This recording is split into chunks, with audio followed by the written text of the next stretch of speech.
Bienvenidos y bienvenidas a Minedo Te Informa, un espacio de entrevistas donde vamos a conocer algunos aspectos importantes del sector educación.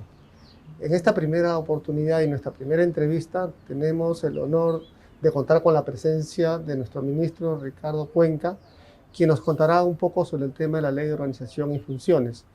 Buenos días, ministro. Buenos días, Eduardo, un gusto. El 31 de mayo se aprobó la Ley de Organización y Funciones y para nosotros, y creo que para todo el sector de educación, representa un hito. ¿Por qué se considera que representa un hito esta nueva ley? Por varias razones. La primera de ellas probablemente es porque luego de casi 30 años hay la posibilidad de reorganizar el trabajo que hace el Ministerio de Educación, luego de un conjunto de normas que han aparecido desde el año 95 acá, sobre todo, por ejemplo, la Ley de Bases de Descentralización, que permite que el Ministerio de Educación se organice de tal manera que pueda engancharse con estos nuevos marcos legales, pero además sobre la base de lo aprendido, ¿no? En su momento se creyó que la mejor organización era organizar al Ministerio de Educación sobre la base de la gestión, tanto pedagógica como institucional, y sin embargo ahora es clarísimo que lo que necesitamos es tener un Ministerio de Educación organizado sobre la base de un ciclo de vida, ¿no es cierto? Y es por eso que tenemos un viceministerio de Educación Básica y un viceministerio de Educación Superior, porque allí nos permite ver la trayectoria de las personas y organizar la educación en función de esa trayectoria. Y eso suena sumamente importante porque vamos a diferenciar, ¿no? Antes, como mencionaba, está toda una parte institucional, otra parte propiamente educativa. ¿Y cómo afecta eso a los gobiernos regionales, los gobiernos locales? ¿Cómo articulamos nuestra nueva norma? Justamente nos va a permitir hacer aquello que cuando la actual Ley de Organización y Funciones del Ministerio se promulgó antes que todo este paquete de Ley de Bases de Descentralización, trabajo con las direcciones regionales de educación, toda la normatividad de la UGEL. Entonces lo que hace ahora es tener un mejor nivel de articulación con ellos, ¿no? De momento lo que hemos tenido es intentos desde el Ministerio por tratar de implementar todas estas funciones que ya fueron trasladadas a los gobiernos regionales, y ahora lo que haríamos con esto es tener la posibilidad de poder trabajar de manera conjunta y más articulada los temas, tanto, insisto, de la educación básica como la educación superior, ¿no? Y se sigue manteniendo el esquema Minedu, DRE, UGEL, instituciones educativas. Eso sí, eso sí. Eso no cambia. No cambia, no cambia. Lo que cambia es la relación a partir de las nuevas funciones en el marco de estas nuevas organización y sobre todo en las funciones que se tienen. Ya se tienen más claras cuáles son las funciones exclusivas, las compartidas, cosa que en la práctica en algunos casos se daban, pero no había todo el marco por parte del Ministerio de Educación y del sector habilitante para poder hacerlo, ¿no? Y con este nuevo viceministerio de Educación Superior, ¿cuál es el papel de la SUNEDU? ¿No se contraponen las funciones? No, al contrario, se complementa muy bien. En el 2014, cuando se aprobó la ley universitaria, una de las pedidas demandas,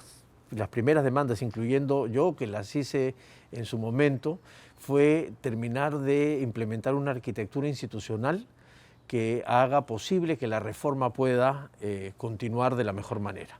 Y allí la arquitectura institucional, la manera como se organizaba el sector para el tema de educación superior, tenía como un trípode, en donde estaba SUNEDU, donde estaba un CINEACE que debería ser fortalecido y reorganizado por momentos, y uno tercero, un viceministerio de Educación Superior. ¿Para qué? Para que las funciones estén claramente definidas. SUNEDU siga con el licenciamiento de las condiciones básicas de calidad y la supervisión para que la calidad básica que debería tener toda la oferta universitaria continúe. CINEACE para la promoción de la calidad a través de la acreditación, y el Viceministerio de Educación como órgano rector impulsando las políticas de educación superior, el trabajo directamente con los estímulos para los docentes, información para que el sistema sepa cómo debe actuar, por supuesto los temas generales de evaluación de las políticas. Entonces creo que era el complemento que faltaba y felizmente lo tenemos ahora. Claro, ese trípode, bueno, va a permitir articular todo el sector en su conjunto, ¿no? En esta parte de educación superior. Sin duda, sin duda. Y además, si me permites, con el Viceministerio de Educación Superior, por ejemplo, se va a hacer mucho más visible algunos aspectos de la educación superior que no estuvieron tan visibles todos estos años. por más esfuerzos que hacían las direcciones, necesitabas un viceministerio para que las políticas sean mucho más robustas, ¿no? Y entonces el caso emblemático que yo siempre pongo cuando me preguntan esto es sobre los CETPROS. Los centros de educación técnico-productiva estaban en una especie de limbo entre la educación básica y la educación superior.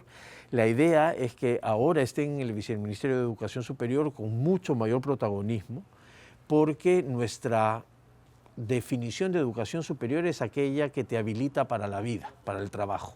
Y los CETPROS lo hacen aun cuando no sea terciaria necesariamente, es decir, que tengas que haber pasado por la educación secundaria, ¿no? Entonces, esto lo que nos permite es visibilizar más el tema, por ejemplo, de la educación técnica productiva, que como sabemos es una opción fundamental para aquellas jóvenes y adultos que no tienen todas las condiciones como para poder seguir una educación superior, pero que necesitan un nivel de formación que los habilite para el trabajo, ¿no? Sí, hay dos cosas importantes que existen en este momento, que es el factor humano. ¿Cuál es el papel que cumplen los funcionarios, directivos, nosotros los servidores, servidoras en el sector de educación para lograr que esta nueva norma se vuelva eficiente? ¿Cuál cree que recomendaría usted a nosotros, los servidores del...